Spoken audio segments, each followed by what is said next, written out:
Here are 3 intermediate level hip stretches. Hi, I'm Ginger Seamus. I'm the founder and owner of 7 Core Wellness, master personal trainer and nutrition coach. And I'm going to be sharing with you 3 great stretches for opening up the hips, stretching those hips on a more intermediate level. So if you see these look like they are either too hard for you, too challenging, then please check out my hip stretching videos for beginners. And if you find that these stretches are too easy for you, that you don't get much of a stretch from, then check out my hip stretching video for advanced, and you will see the links to those below. All right, so get yourself some space, a mat, get out of your shoes if you can, and let's get started. So for the first one, it's going to be a modified pigeon, a way to get in pigeon. If you're familiar with the pigeon pose in yoga, it is so great for opening the hips, but it's a very challenging position for a lot of people to get into the traditional yoga way. So I'm going to show you a way to get into it that my clients, they love this stretch, and they love that I have this modification to show for them. Okay, and so you're going to get on all fours into tabletop position. So what is tabletop position? Tabletop position is palms underneath your shoulders, knees underneath your hips, okay? And so I'm going to turn, you want to kind of go to 90-degree angle of your mat, across your mat this way, and walk forward a little bit. And so you're going to extend out a leg. I can't quite fully extend mine out because of the wall, but you're going to extend out a leg, and then you're going to walk your hands around along with your leg, and just swing it around into, now we're getting that pigeon position. Now you're just going to walk that foot back some so you can lengthen out that leg, sit back, your hips back. Now, some key things for you to consider with this pigeon position is that, one, that you want to try to keep the shin parallel to your hips, meaning don't let it curl in, okay?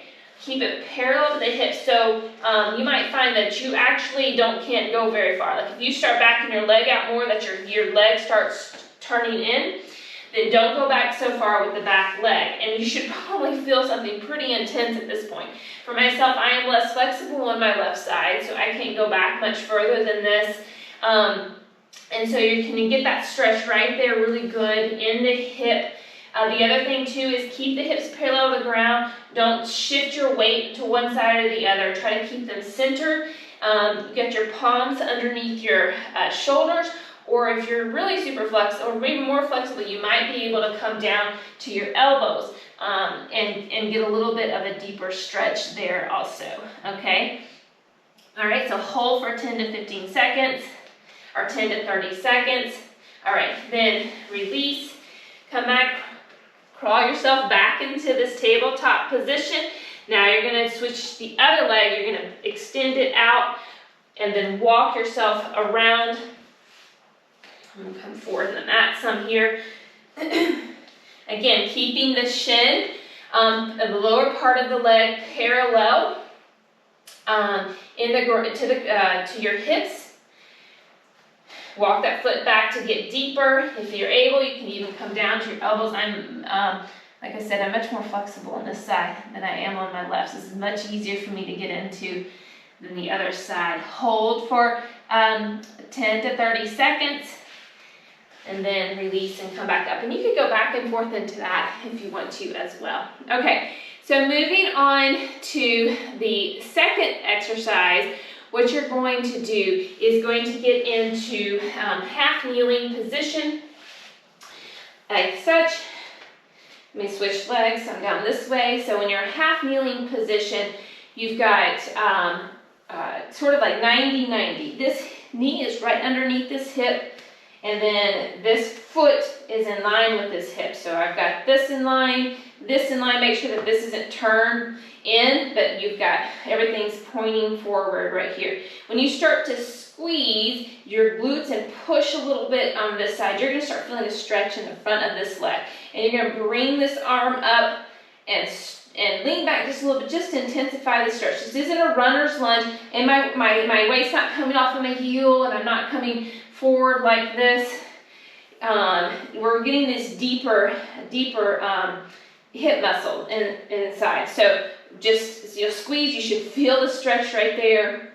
This does take some balance, so if you need to hold on to the wall or a chair, you also please do that. All right, so we're gonna hold for, again, 10 to 30 seconds, then release. And let's switch around to the other side. I'll face you this direction so you can see.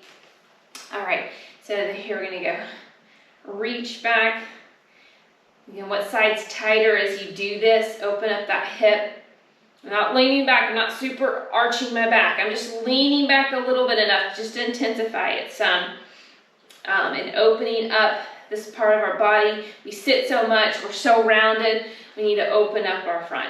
All right, so that's exercise number 2. Moving on to exercise number 3, what you're gonna do is you're going to put your hands underneath your, get back and start in this tabletop position again that we were in for the first exercise. So palms underneath the shoulders, knees underneath the hips.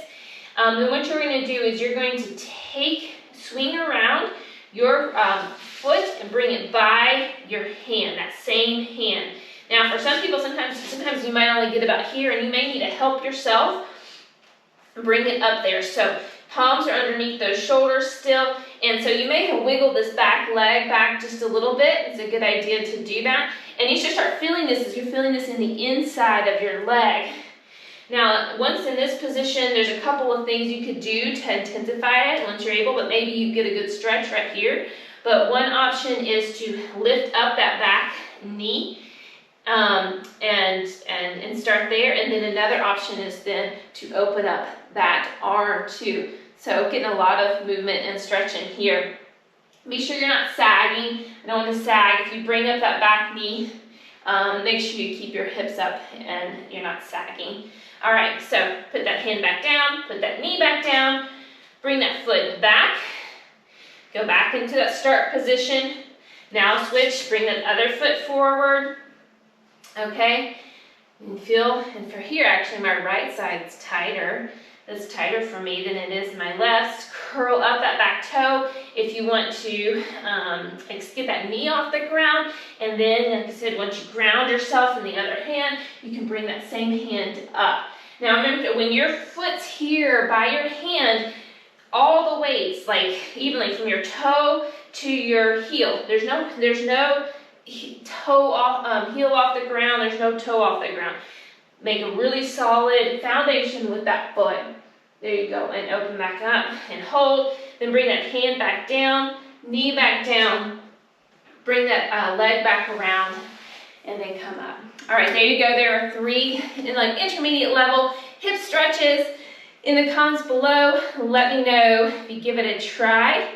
And if there's anything specific you would like to see, be sure to subscribe so you can know when new videos are coming up. And if there is anything I can do for you, please reach out to me at 7corewellness.com. And I wish you nothing but the best for your health and wellness.